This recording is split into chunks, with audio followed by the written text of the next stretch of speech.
Olá pessoal, tudo bem? Hoje nós vamos falar a respeito de temporização com o processador Z80. Lembrando que a gente já fez alguns tipos de temporização, utilizando o que se chama de delay operativo.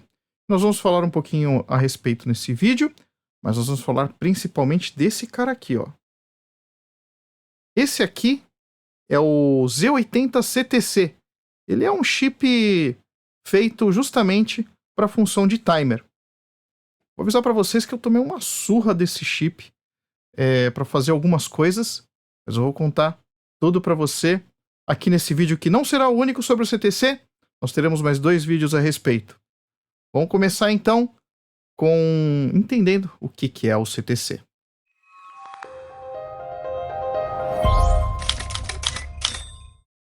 Bom, então pessoal, para nós entendermos melhor o DJNZ, como ele serve justamente para marcação de tempo, vamos só relembrar uma forma que a gente poderia marcar tempo que nós já utilizamos aqui, que chama-se delay operativo, como eu mencionei no início do vídeo. Então, o delay operativo é uma forma de você marcar tempo, mas com isso você consome processamento. Então, lembra de alguns vídeos atrás que nós utilizamos a instrução DJNZ? Vou deixar um link aqui em cima do vídeo em que nós explicamos a respeito da instrução DJNZ, caso você queira voltar lá ou você esteja vendo esse vídeo pela primeira vez e você queira saber um pouco melhor do que eu estou me referindo. Mas explicando, a instrução DJNZ, brevemente, né? Ele faz o jump enquanto o valor do registrador B não for 0. Então a gente carregava um valor no registrador B, enquanto o valor do registrador B não fosse 0, ele fazia um jump, e a gente geralmente faz esse jump uma posição anterior ao DJNZ, vai ser processado alguma coisa ou retorna para a própria instrução DJNZ. Cada vez que passa pela DJNZ, ele decrementa em uma unidade o valor do registrador B. E aí, quando ele fosse 0, o processamento continuaria para baixo, não causaria esse jump para essa posição de memória que é indicada na frente da instrução DJNZ. Então é uma forma da gente marcar tempo. De que maneira que a gente marcaria tempo? A gente marca tempo de acordo com o consumo de tempo que a instrução DJNZ vai realizar no meio do programa. Então eu poderia ter algo do tipo aqui, como esse exemplo que está aqui, né? Então vamos imaginar que eu tivesse que ligar e desligar uma saída. Eu poderia ligar a saída, né, utilizando a instrução Alt, que eu também já expliquei num vídeo anterior aqui da série do Z80. Eu vou consumir um tempo e depois eu desligo essa saída. Ora, eu liguei, deu um tempo, depois desliguei. Então é uma forma de marcação de tempo. E aí, como que isso aqui funciona mais especificamente na instrução DJNZ, que antes nós simplesmente colocamos um valor lá? Vamos falar especificamente como ela funcionaria de uma forma um pouco mais matemática, né? Então, se você for pesquisar lá na documentação a respeito da instrução DJNZ, ele vai dizer que se o valor de B for diferente de 0, a execução dessa instrução consome 13 ciclos de clock, que ele chama de T-states, né? Então, o T-states lá seria justamente clock que a gente alimenta a própria CPU, o clock principal do sistema. Se o valor de B for igual a 0, consome 8 ciclos de clock. Então, se a gente fosse pensar nesse programa que está aqui do lado esquerdo, né, em que eu carrego o valor 250 no registrador B, e depois, olha só, eu executo a instrução DJNZ, então estou aqui nesse ponto, carreguei 250 no registrador B, veio para a instrução DJNZ, e aí ele vai subtrair 1, vai para 249. Ele é igual a 0? Não é igual a 0, então vai para delay. E aí o delay está logo em cima. E aí ele executa mais uma vez a instrução DJNZ, subtrai 1 do valor de B, agora vai para 248, e assim sucessivamente. A gente vê que ele vai ser executada lá 250 vezes até chegar a 0. Quando chegar em 0, aí ele vai para a próxima instrução onde ele desligaria a minha saída. Então, para ir de 250 até 0, porque eu carreguei 250 no registrador B, né?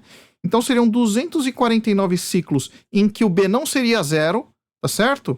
E se eu tenho lá esses 249 ciclos de execução aqui, significa que eu tenho que multiplicar ele por 13 ciclos ou 13 períodos de clock, para eu poder saber quantos ciclos de clock demoraria ali nessa execução dos 249 primeiras execuções ali em que a instrução DJNZ for subtraindo o valor, e isso me resulta 3.237 ciclos de clock.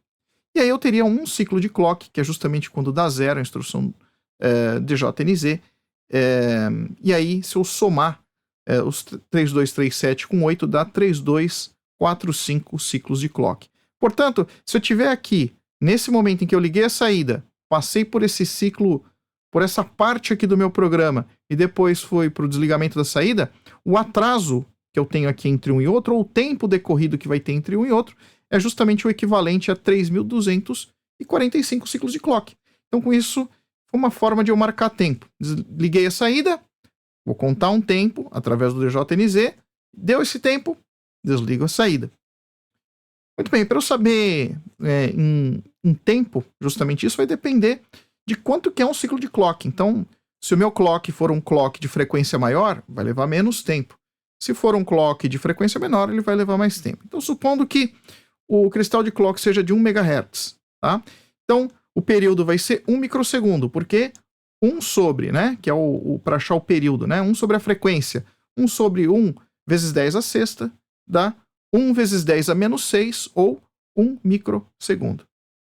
Então, o tempo com o DJNZ, nesse caso desse trecho de programa, seria 3.245 ciclos vezes 1 microsegundo, que dá 3,245 milissegundos, ou 3.245 microsegundos.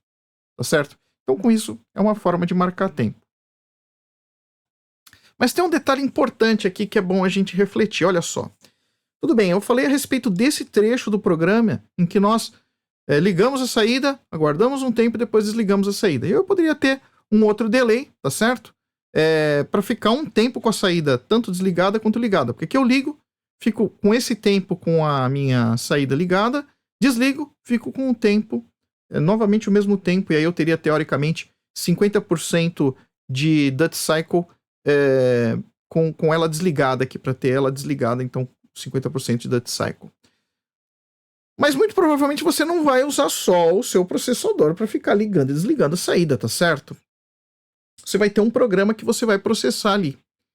E como o meu delay ele é operativo, ou seja, ele é em função da execução, daquilo que está sendo executado, e eu enfiei uma instrução ali que eu sei quanto tempo ela leva para ser executada, essa parte está tudo certo. Mas você tem a parte do programa em que você não sabe quanto tempo vai executar.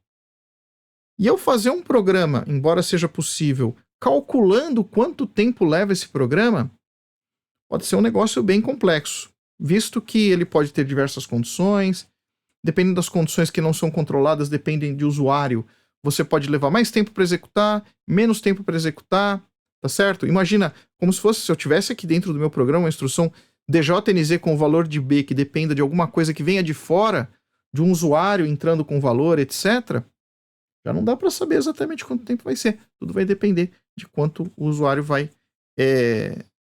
colocar lá na variável. Então, repara que no fim das contas, pensando em termos do acionamento da minha saída lá, eu vou ter um tempo de execução do programa, que eu não sei quanto é que é, essa parte roxa. Ele vai ligar, vai ficar um tempo T1 ligado aqui, que corresponde justamente a essas instruções. Lembrando que eu negligenciei o tempo da instrução out, tá bom, pessoal? Eu negligenciei para ficar mais fácil, tá? Embora eu poderia ter adicionado aqui.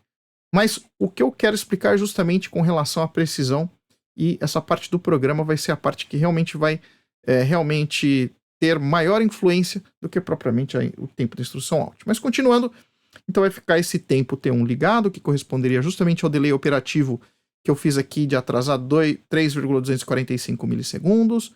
E depois a gente vai ter novamente o tempo de programa. Então, o tempo de programa ele vai ser algo que vai influenciar no seu ciclo de ligamento e desligamento das saídas. Tá certo? Então, com isso, a gente pode dizer o seguinte, que existem alguns problemas no delay operativo. Sendo o primeiro deles imprecisão, né? Então, o tempo de execução é difícil de você determinar, fazer algo fixo, né? O segundo ponto é que a execução do programa sempre vai ter um atraso de execução que depende do DJNZ. O que eu quero dizer com isso, né? Então, o seu programa que está aqui em cima, ele vai depender desse delay que está aqui embaixo. Porque eu estou consumindo o processador para poder dar o tempo de ligar e desligar a saída. Portanto, o seu programa, ele fica subordinado a isso. Se o seu delay aqui para ligar e desligar a saída for 1 segundo, nossa senhora, seu programa vai ficar lerdíssimo, lerdíssimo. ele vai ser executado uma vez por segundo. Então, isso é que eu cito aqui no segundo ponto. Então, se o delay for grande, o programa vai ficar lerdo, tá certo? E o terceiro é com de processamento inútil. Você poderia estar realizando outra atividade.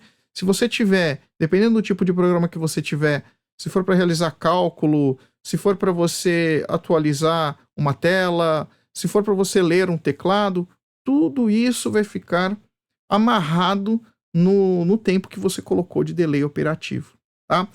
Então, você tem um processamento inútil ali, só para poder dar o tempo, e é uma pausa não fazendo absolutamente nada. Bom, como a gente pode resolver isso, né? E aí uma ideia seria a seguinte, imagina a seguinte situação. Eu tenho lá o meu programa, vamos dizer que ele roda em loop, né? Enfim, vai ficar rodando lá o meu programa normalmente, sem essa parte do acionamento das saídas, certo? E aí eu crio uma sub-rotina, em que nessa sub-rotina, o que eu tenho aqui? E olha, o que está em roxo aqui é simplesmente um pseudo-programa, tá, pessoal? Ou seja, imagina, eu vou ter aqui um assembler, etc., mas é para vocês entenderem a lógica de como ele vai funcionar, tá? Não é o intuito a gente dizer exatamente as instruções. Então imagina que essa subrotina ela vai fazer o seguinte, ela tem uma variável lá, essa variável é uma variável que fica guardada na memória, então imagina se fosse uma programação de alto nível como se fosse uma variável global ou uma variável estática, e aí o que acontece é que toda vez que eu entrasse nessa subrotina, o que vai acontecer é que eu inverto o valor da variável varp. E isso vai servir de índice para mim para saber se eu ligo ou desligo a minha saída. Tá certo? Então, se ela tiver com 0, eu desligo a saída. A próxima vez que eu vou executar, o que vai acontecer é que, se ela tiver com 0, eu vou inverter, vai dar 1. Ela vai cair na segunda situação. E aí ele vai ligar a minha saída e vai ficar fazendo isso. Então, toda vez que eu for executar essa minha subrotina, ela inverte o estado da minha saída. Com isso, causando ali aquele efeito que eu queria de ligar e desligar a minha saída em determinados tempos. O que eu preciso fazer é que eu preciso mandar executar essa subrotina a cada, vamos dizer que seja, para facilitar, tá lá, 3,245, vamos supor que sejam 3 milissegundos. A cada 3 milissegundos, preciso ligar, manter 3 milissegundos, depois eu desligo, 3 milissegundos desligado e assim por diante, tá certo? Então o que eu posso fazer é o seguinte, eu construo essa subrotina, já explico para vocês o que é esse hatch aqui, que está aqui embaixo, hatch I, tá? Então, o que eu vou ter em paralelo vai ser um timer, tá certo? Como se fosse um cronômetro. E esse cronômetro, a hora que eu for rodar o programa, parto ele dizendo, olha, conta 3 milissegundos. Aí ele está lá contando 3 milissegundos. Quando der os 3 milissegundos, o que ele faz? Ele chama o programa, ele cutuca o processador e diz, ei, para o que você está fazendo, vai lá, trata a saída, depois você volta no que você estava fazendo. Tá? Isso é chamado de interrupção. Então, se você já viu esse termo, já ouviu falar esse termo em informática, em computação de uma maneira geral, programação, interrupção é isso. É um evento geralmente externo, embora possam existir interrupções dentro do programa, isso é uma outra história, mas é um evento geralmente externo que faz com que o processador interrompa o que ele está fazendo, por isso interrupção, e trate alguma coisa que tem uma prioridade ou precisa ser executada quando há o evento da interrupção. Então, nesse caso aqui, o evento da interrupção, o que é? Deu 3 milissegundos. Interrompeu, o que ele faz? Vai executar a minha subrotina, faz aquele meu processamento na saída que eu comentei com vocês, e quando eu uso interrupção no Z80, né, ele é como se fosse uma subrotina. Só que é uma subrotina que ela não é chamada por uma instrução call. Ela é chamada por um evento externo através de uma entrada chamada int, que nós vamos ver daqui a pouquinho, certo? Então toda vez que dá um int lá, o que vai acontecer, existe obviamente uma programação que a gente precisa fazer uma preparação para dizer onde está a minha subrotina, ele vai lá, chama a subrotina, realiza o que tem que realizar e depois ele vai executar essa instrução hatch I, que é um hatch para interrupção. E por que ele é diferente? Ora, porque o hatch normal, o que a gente faz é que o valor para onde ele tem que voltar vai para a pilha, não é isso? Quando é uma interrupção, ele também vai para a pilha. Mas ele tem que saber aqui, imagina que você tivesse dentro de uma subrotina já aconteceu a interrupção, então ele tem que ser tratado de maneira diferente. E tem algo adicional a respeito da interrupção, o hatch ter esse i no final, que é alguns serviços que a gente tem a mais com relação à leitura e o tratamento da interrupção com o dispositivo externo que gerou a interrupção, tá certo? Então, por isso, esse hatch para interrupções, tá certo? E aí, depois que deu esse evento dos 3 milissegundos, ele volta a contar 3 milissegundos. Quando der 3 milissegundos de novo ele interrompe o programa. Manda executar na subrotina e isso vai se repetir indefinidamente até que você desliga a máquina, resete a máquina, enfim, tá certo? Então, é uma das formas que eu tenho de resolver esse problema. E aí, você já começa a entender de que quem que é o CTC? É justamente esse timer que eu tenho aqui externo e vai ser ele que vai gerar a interrupção, tá certo? Então, o Z80CTC, né, que é esse chip que está aqui embaixo, né, que também é chamado de Z8430 ou Z8470 na versão CMOS dele, versão mais nova, é um timer. É um chip periférico que pode ter a função de um timer, tá certo? E ele gera uma interrupção para a CPU. Vamos falar um pouquinho a respeito de como vai funcionar o Z80CTC, tá?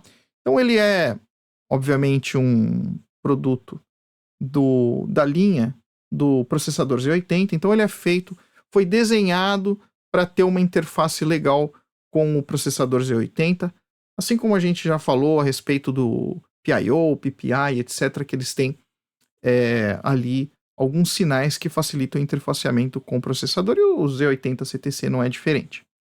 E aí, para que haja essa comunicação entre o Z80 e o CTC, nós interligamos parte do bus de endereçamento, o bus de dados para poder... Eu vou programar aqui o meu timer para os 3 milissegundos lá, então preciso passar essa informação para o timer.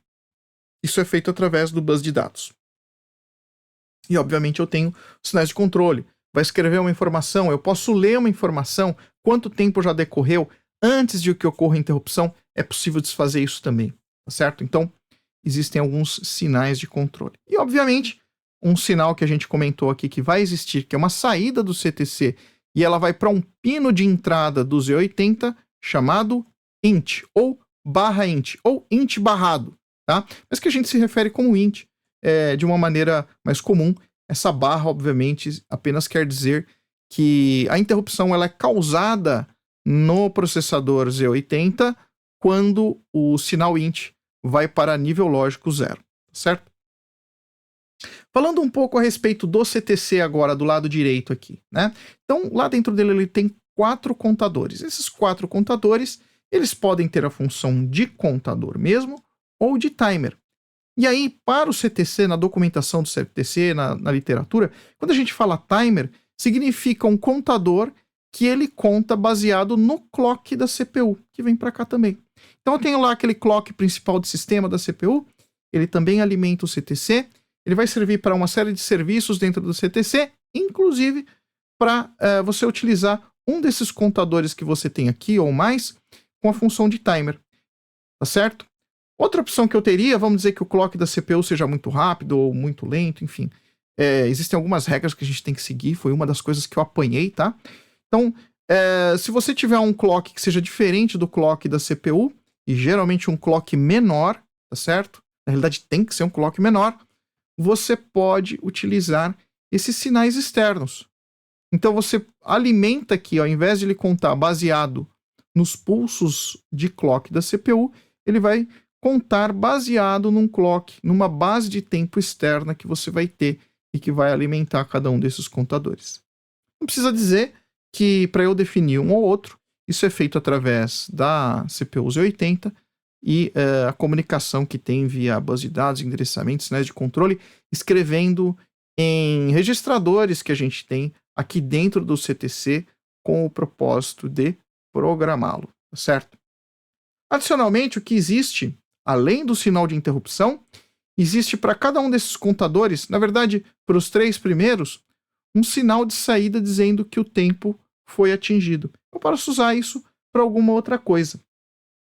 E nós vamos utilizar aqui nos vídeos, mais para frente um vídeo que eu vou lançar, para poder servir de base de tempo para a minha comunicação serial. Comunicação serial, eu tenho alguns vídeos a respeito de comunicação serial. Vou deixar um até aqui em cima para você a respeito do padrão de comunicação RS485, que caso você não conheça a comunicação serial ou não conheça muito bem, eu recomendo você assistir e entender essa questão dos tempos. Por que o tempo para uma comunicação serial é tão importante e principalmente para uma comunicação assíncrona, como é que a gente vai realizar mais para frente aqui em vídeos, tá certo? Muito bem, então eu tenho essas saídas e só o contador 3, que aí pode receber um clock externo, mas ele não tem uma saída. Então, a única opção seria ou eu fazer uma leitura do valor atual do contador, ou então programar para que ele gere uma interrupção para a CPU, certo? Então, de maneira geral, é assim que vai funcionar o Z80 CTC. Vamos ver um pouquinho a respeito do chip aqui. Então, o que eu disse para vocês justamente está aqui. A gente tem aqui os sinais de controle da CPU, os quais inclui esse CS0 e CS1 que vão para o barramento de endereçamento. Depois a gente vai ver um pouquinho melhor. A gente tem esses sinais aqui que são para habilitar a interrupção, que eu não vou falar nesse vídeo, porque senão vai ficar muito longo. E, obviamente, o barramento de dados paralelo aí, onde as informações são trocadas com a CPU, tanto as de escrita para os registradores internos, quanto de leitura, eventualmente, se eu precisar ler o valor de um contador que eu tenho aqui dentro do CTC. E aí eu tenho, como eu mostrei para vocês, os sinais ali de cada um dos contadores, dos 4 contadores, e mais o sinal de reset, que é para reiniciar o chip de uma maneira geral, certo? Para isso eu tenho aqui embaixo a alimentação e o clock de sistema, que é o mesmo clock que vai para a CPU, eu tenho que alimentar o Z80 CTC para ele funcionar corretamente, sincronizar as informações aqui de recebimento de dados e etc, tá bom? Então o chip aqui com a pinagem está do lado direito, tá certo? Nós vamos ver aqui, eu tenho ele montado aqui, nós vamos ver numa experiência, mas só para você ter de referência caso você precise.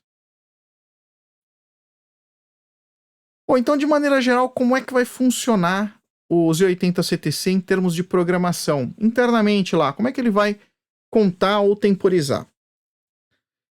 Então, a contagem, ele pode ser tanto um contador quanto um timer, tá certo? E eu já falei brevemente para vocês, mas vamos reforçar aqui. Então, a contagem, contador, toda vez que eu falo de função de contador, significa clock externo, ou temporização, quando eu falo em timer, é sempre relacionado a você contar os ciclos de clock da CPU, especificamente, então isso seria o timer.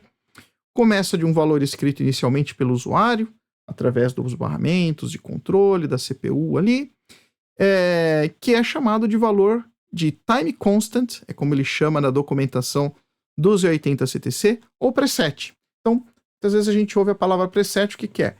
É uma configuração inicial pelo qual o seu contador vai começar. Então, o preset aqui, ou time constant, ele é um valor inteiro de 8 bits, que vai de 1 a 256, tá certo?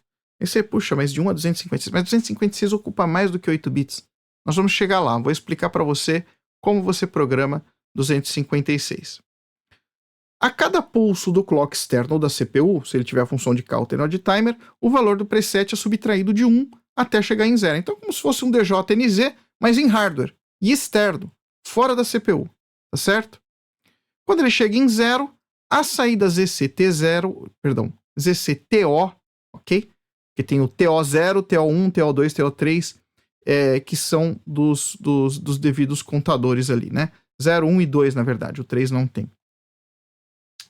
Então, quando ele chega em 0, então eu programei lá para 256, ele foi 255, 54, 53, 52, 51. Quando ele chega em 0, ele liga essa saída, que é a saída que eu mencionei lá para vocês, que pode ser utilizado para, por exemplo, uma comunicação serial, para base de tempo de uma comunicação serial, etc. E também pode ser gerada uma interrupção, tá? Ambos, tá certo? Isso é programável e o preset é recarregado automaticamente, reiniciando o ciclo. Bom, e aí para a gente poder ilustrar melhor o que vai acontecer, basicamente vai ser isso. Vamos supor que o seu preset, o seu time constant seja 200. Então o que vai acontecer vai ser que ele vai, a cada pulso do clock da CPU, se ele for programado como timer, ou do clock externo, se ele for programado como contador, e aí cada um daqueles contadores pode ser programado como timer ou como contador, de forma individual.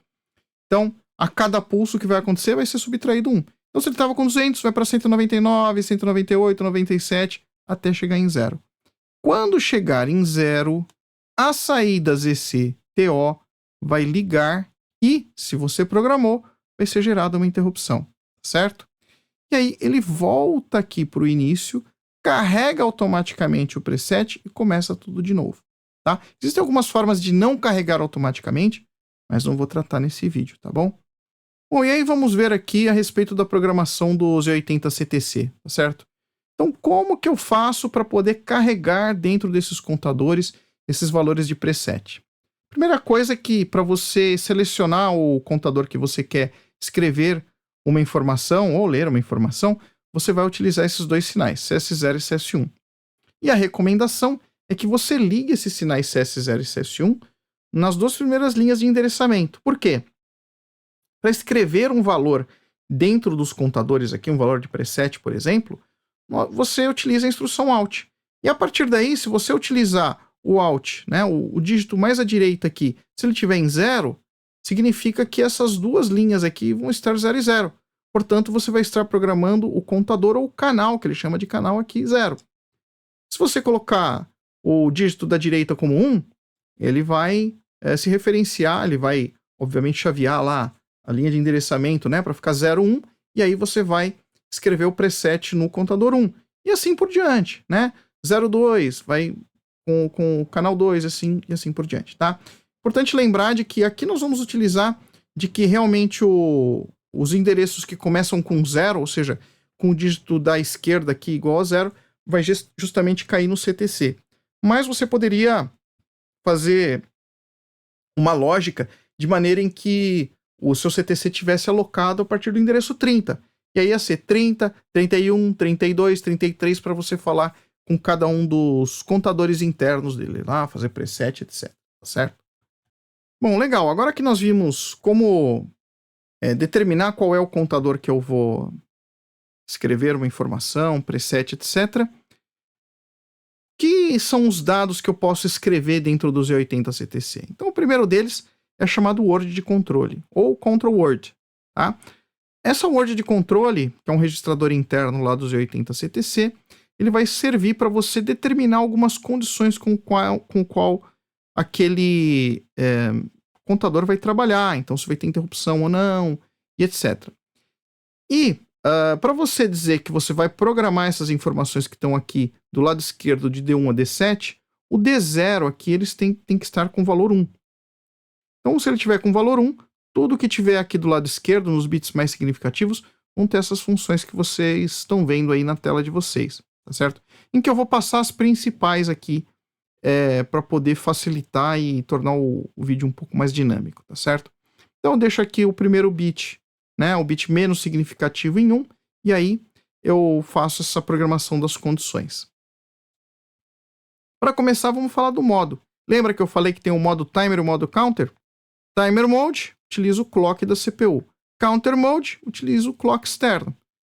E como que eu defino isso? Através desse bit aqui, ó, do bit 6. Então, se eu escrever, mantendo aqui o bit 0 com valor 1, e tiver o bit 6 setado, significa que ele vai trabalhar em counter mode. Mas se eu deixar o bit 6 aqui desligado em 0, significa que aquele contador com o que eu estou me comunicando vai trabalhar no modo de timer, ou seja, vai usar o próprio clock da CPU para poder fazer a subtração ali do preset, tá certo? O próximo valor que eu tenho chama-se prescaler. O prescaler é um divisor interno dentro do CTC. E aí, existem duas opções. Ou, e obviamente isso aqui só vai valer no modo de timer, porque o prescaler, como está aqui do lado direito no desenho, ele só se aplica ao clock da CPU. Ele não se aplica ao clock externo. Então, se eu programar um determinado contador com o modo counter, não se aplica o pré-scaler, tá legal? Mas se eu programar ele como modo timer, o que vai acontecer? O pré-scaler, ele vai ou dividir por 16 ou por 256, dependendo do valor do bit 5, o valor do clock da CPU, e esses pulsos, né, divididos aqui, é que vão entrar em cada um desses contadores. Então, para trocar em miúdos, tá? Para ficar mais fácil o cálculo. Suponha que o seu clock da CPU fosse, apesar de que não é possível, né, numa CPU Z80, sobretudo as mais antigas, você ter um clock 16 MHz. Vamos supor que você tivesse 16 MHz de clock.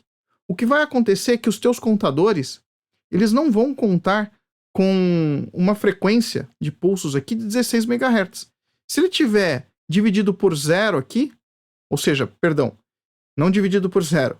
Se ele tiver com valor zero nesse bit, significa que ele vai dividir por 16. Portanto, os contadores eles vão contar com uma frequência de 1 MHz. Essa vai ser a frequência com a qual ele vai subtrair o valor do preset, tá certo? Então, eu não tenho como utilizar 100% do valor do clock. Vai sempre, no mínimo, ser dividido por 16 ou por 256. Então, aqui, só para dar um exemplo, né? Se o clock for 2 MHz, se o pré-scaler tiver em 16, a temporização vai ser de 125, vai ser feita em 125 kHz ou 125 pulsos por segundo é o que vai levar. Então, se você põe o preset em 125, o que vai acontecer é que a cada 1 segundo ele vai dar um pulso aqui, ó, no ZC TO0, dizendo que ele atingiu o valor de 1 segundo, tá certo? Próximo bit que a gente tem aqui, bit 2, que é o time constant, ou seja, serve para eu escrever o meu preset. Se eu deixar ele em 1, tá? O que eu devo fazer é programar o preset logo em seguida da escrita dessa control word, com uma outra instrução out na sequência. Então, o que eu tenho que fazer quando eu quero programar o meu preset? Eu tenho que primeiro escrever a control word, e aí, para eu dizer que é a control word, né, eu vou escrever um dado tal que o bit 0 é igual a 1, e é importante que eu deixe esse bit 2 também igual a 1. Se eu fizer isso, a próxima instrução out que eu fizer para o mesmo contador, para o mesmo CTC, ele vai entender que é o valor do preset. Então, com isso, eu escrevo o valor do preset para um determinado contador. E aí, agora vem a explicação como é possível ser de 1 a 256. Bom, em termos de 8 bits, os valores que eu consigo escrever em binário são valores de 0 a 255 decimal, não é isso? Ou de 0 a FF em hexadecimal.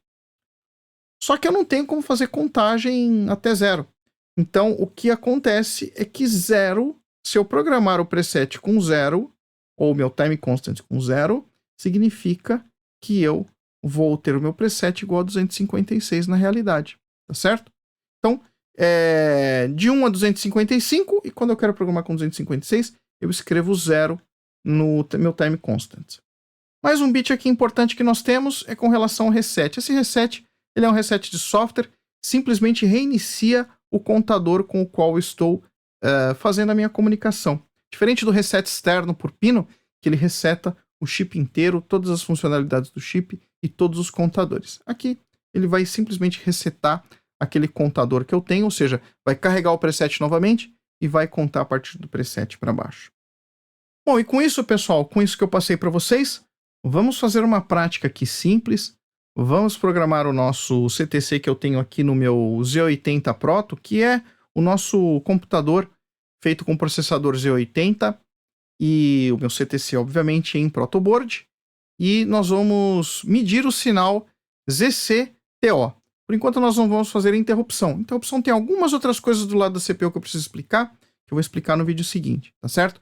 Mas nós vamos monitorar o sinal ZCTO, que é o sinal de saída lá, toda vez que ele atinge o valor 0 lá do meu preset decrementado, através do osciloscópio, e vamos ver se a gente programou ele corretamente, tá certo? Bom, e aí, pessoal, qual que é o circuito que eu tenho aqui no meu Z80 Proto, tá? Então, esse circuito que está aqui, eu coloquei um print aqui para vocês.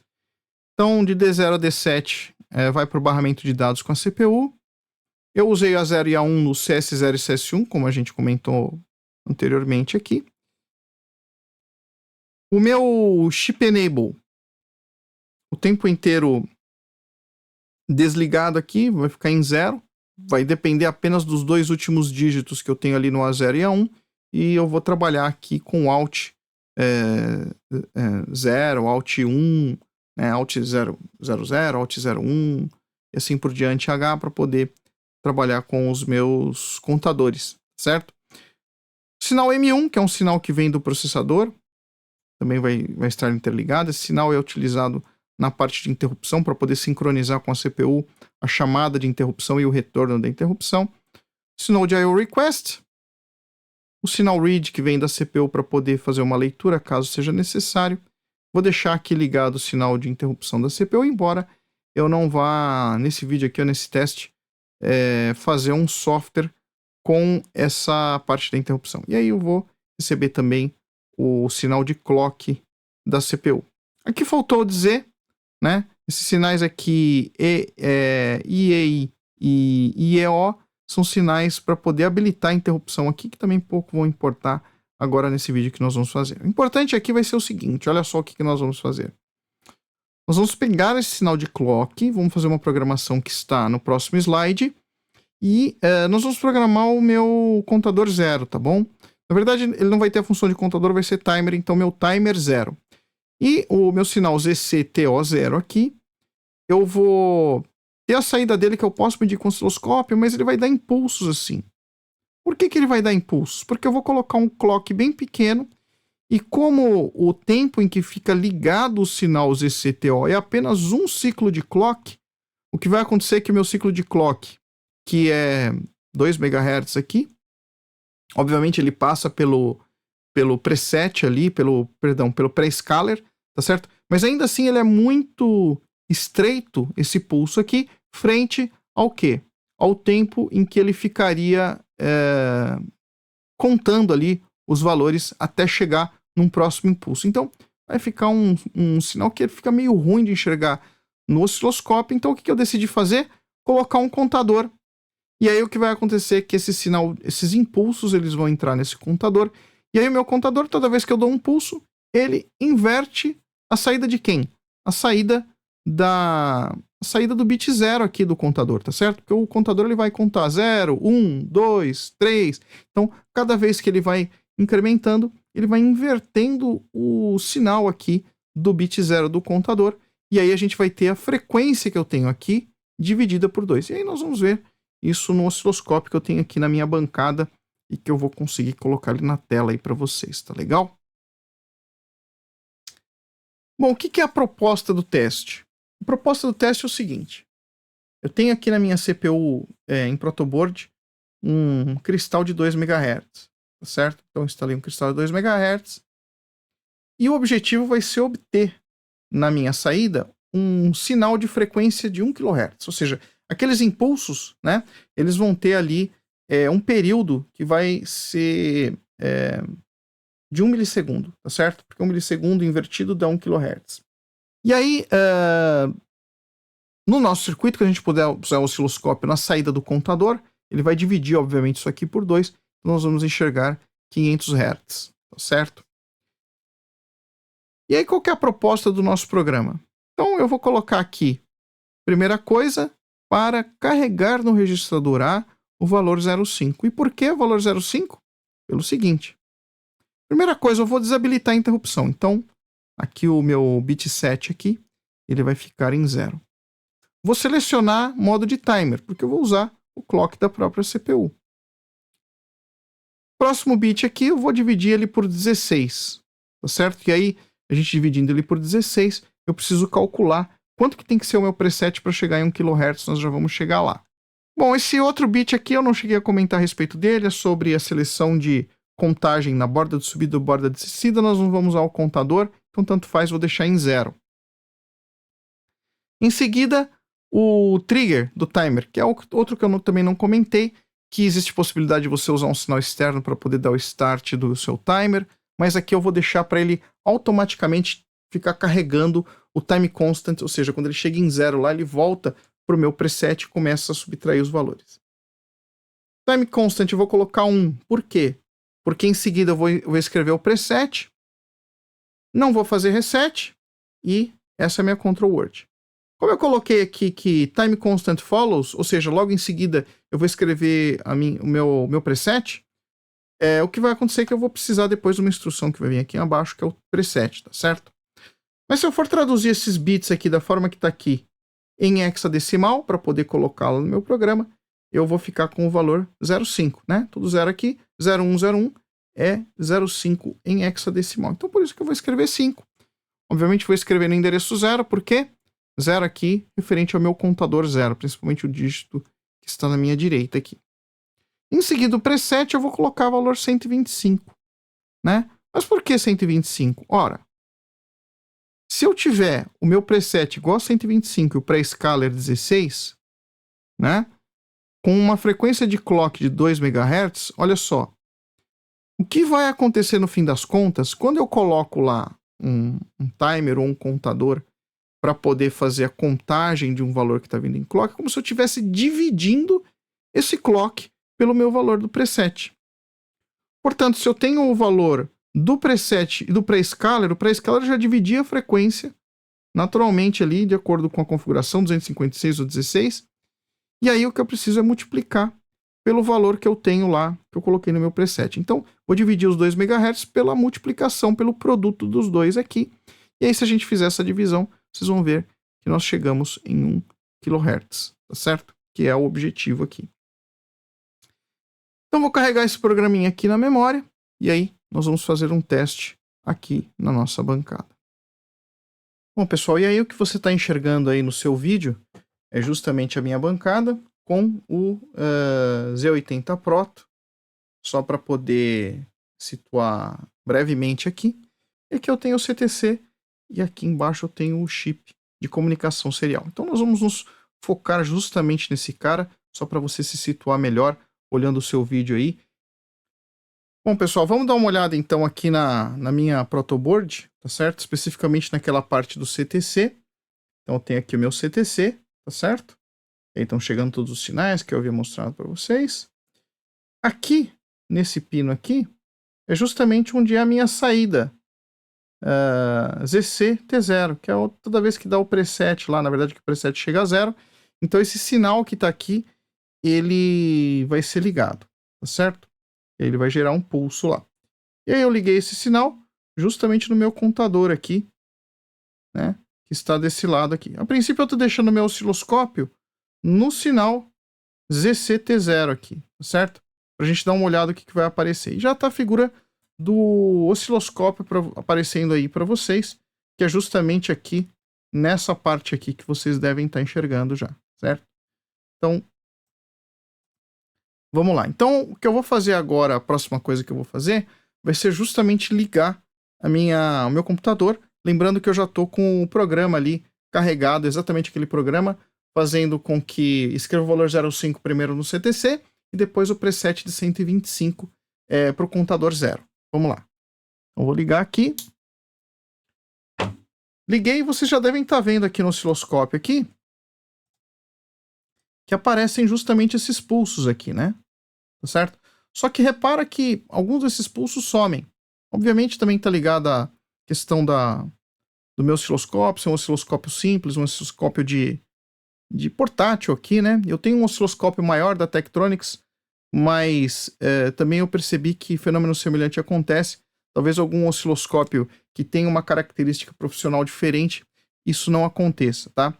E aí, junto a isso, o que você pode enxergar é que a frequência aqui, ó, ele não consegue calcular a frequência corretamente. Justamente por quê? Por que isso acontece? Porque esses pulsos aqui, eles são pulsos muito curtos frente ao tempo aqui que eu tenho de varredura. Então, o que acaba acontecendo é que esses pulsos que eu tenho aqui, eles acabam sumindo e o cálculo não pode ser calculado, não pode ser realizado, melhor dizendo, adequadamente pelo osciloscópio, certo? Então, esses são alguns dos motivos pelos quais eu acabei colocando esse contador que tem aqui desse lado aqui, e aí eu vou pegar esse sinal que ele está correto, tá? Mas dividido por 2 para a gente poder enxergar no osciloscópio. Aqui não está aparecendo para vocês no osciloscópio, tá? Mas aqui na parte de baixo, embaixo dessas medidas, a gente tem a base de tempo, tá? E a base de tempo agora, ela está em 500 microsegundos. Se a gente for verificar aqui, ó, o que acontece? Eu tenho um sinal aqui 500 microsegundos por divisão mais 500 microsegundos dá o quê? 1 milissegundo. Então, se a gente fosse se basear nesses dois pulsinhos que estão aparecendo aqui, já dá para ver que é 1 kHz, na verdade, a frequência, apesar do osciloscópio não conseguir calcular. Então, vamos agora fazer a medição justamente aqui, ó. Eu vou pegar aqui, justamente na saída 0 do meu contador, em que a gente vai ver o sinal, que obviamente vai ter um duty cycle de 50%, porque toda vez que dá um pulso ele inverte essa saída. E aí o que nós vamos enxergar aqui justamente é o quê? 500 Hz, tá vendo? Ó?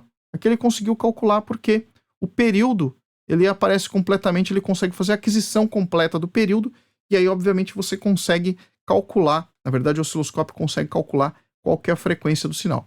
E aí, como ele é dividido por 2, 500 Hz multiplicado por 2, 1 kHz. Então conseguimos atingir o objetivo. Bom, pessoal, e esse é o vídeo inicial a respeito do CTC. Espero que você tenha gostado. Se você tinha dúvida do que era o CTC, espero poder ter explicado o que é. Mas ainda assim, se você tem algum outro questionamento, deixa na seção de comentários abaixo, que eu respondo com o maior prazer, tá legal? Então, muito obrigado pela sua audiência. Espero vê-lo no próximo vídeo. E a gente tem mais 2 vídeos a respeito do CTC, que eu vou explicar a parte de interrupção. Se você ficou curioso de saber como que é feita a interrupção, vou explicar nesse próximo vídeo. E aí, no vídeo seguinte, nós vamos fazer justamente um cálculo de base de tempo para poder fazer uma comunicação serial. E aí, conseguir fazer a comunicação serial. Tá legal? Grande abraço, até o próximo vídeo.